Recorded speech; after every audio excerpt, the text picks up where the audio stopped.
kayak Jeremy Betty pada saat baca berita kita lagi menghadapi pasien tapi rasanya melindungi kertas. Ini diperuntukkan untuk siapa? Kita perlu tahu ya, orang-orang yang pilihannya berat sekali dan solusinya tuh kita bisa menggunakan pendekatan logika dan iman. Ya, karena biasanya tuh kita akan bawa-bawa neraka sama surga. Gitu. Neraka sama surga. Makanya kalau cuma pilih laki-laki yang putih apa hitam itu nggak perlu belek. Nggak whitening.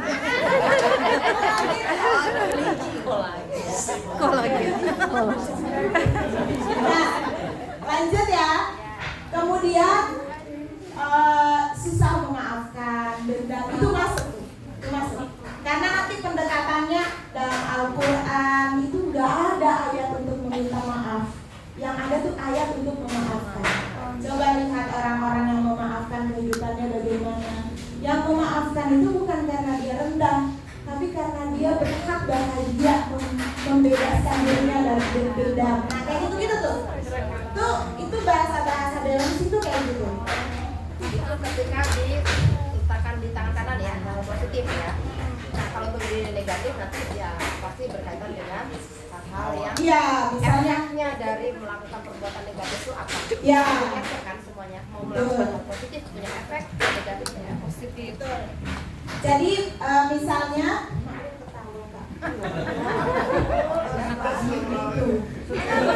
soalnya pas aku ngasih mic kakak langsung stop ngomong. Oke.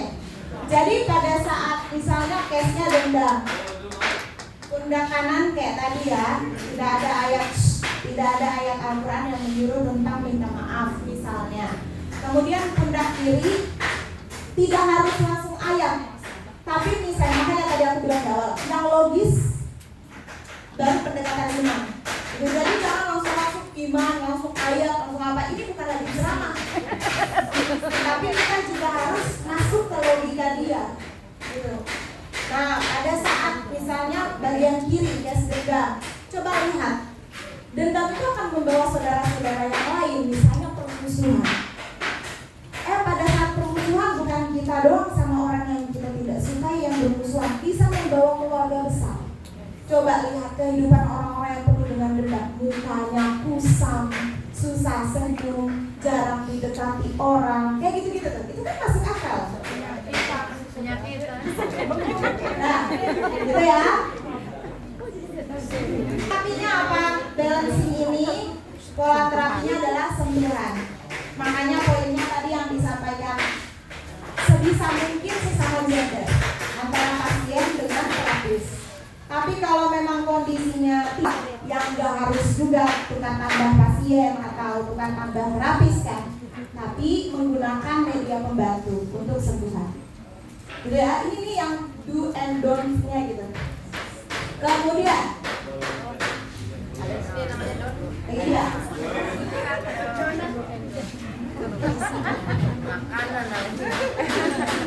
Oke, lanjut. Teknik dan proses selama ini. Pundak kanan untuk gambaran hal-hal positif, pundak kiri untuk gambaran hal-hal negatif. Kita sepakati awalnya dengan pundak kiri dulu ya. Sebenarnya ini tidak ada yang paten banget, karena ketika kita sudah profesional, bahkan program ini kita bisa buat sendiri. Kalah-kalah kita aja. Tapi kan itu nggak bisa untuk pemula, karena proses terapi itu kan proses transfer rasa. Makanya kalau anak kecil dikasih teks sudah belum tentu berhasil terapi karena dia belum punya rasa yang cukup, gitu ya. Sesama teman-teman yang udah punya teks dan udah agak tua aja di kafe ya, bukan secara usia hidup di dunia. Di kafe udah tua di semester hipnosis aja, rasa tiap orang pada saat terapi itu beda-beda. Makanya efeknya ke pasien juga beda-beda. Ada pasien yang nggak percaya sama terapi ini, ada pasien yang percaya dengan terapi ini. Makanya dibangunkan oleh 3 orang yang tidak dipercaya, tidak bangun-bangun. Ya saya. Jadi dulu itu rigid aja sampai tertidur. Kemudian pada saat rigid itu pertama kali sih si Mas Yasmin itu baru bisa tidur. Selama ini tuh apa sih itu apa sih orang bisa tidur?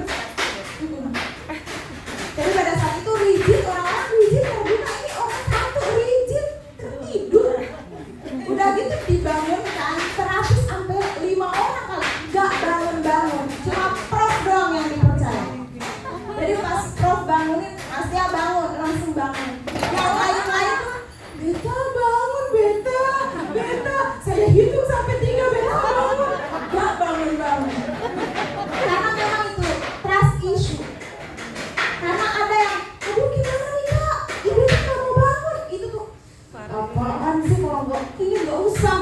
Kita gak cuci duluan sama trustnya. Ya, karena persoalan rasa teman-teman. Oke, tapi pundak kanan untuk hal positif, pundak kiri untuk hal negatif. Nah, di sini saya tuliskan teman-teman.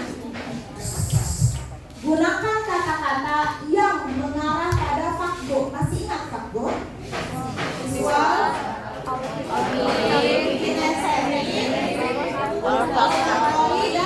Gustatory.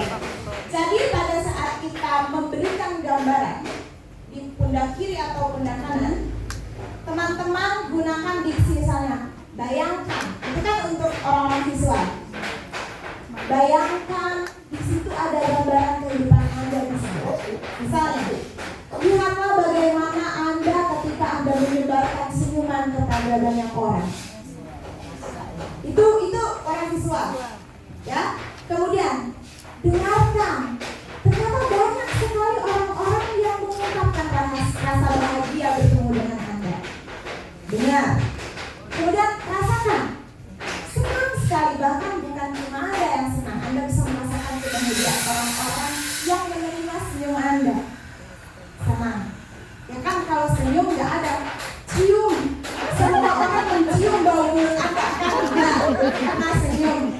Jadi visual, auditory dan kinestetik.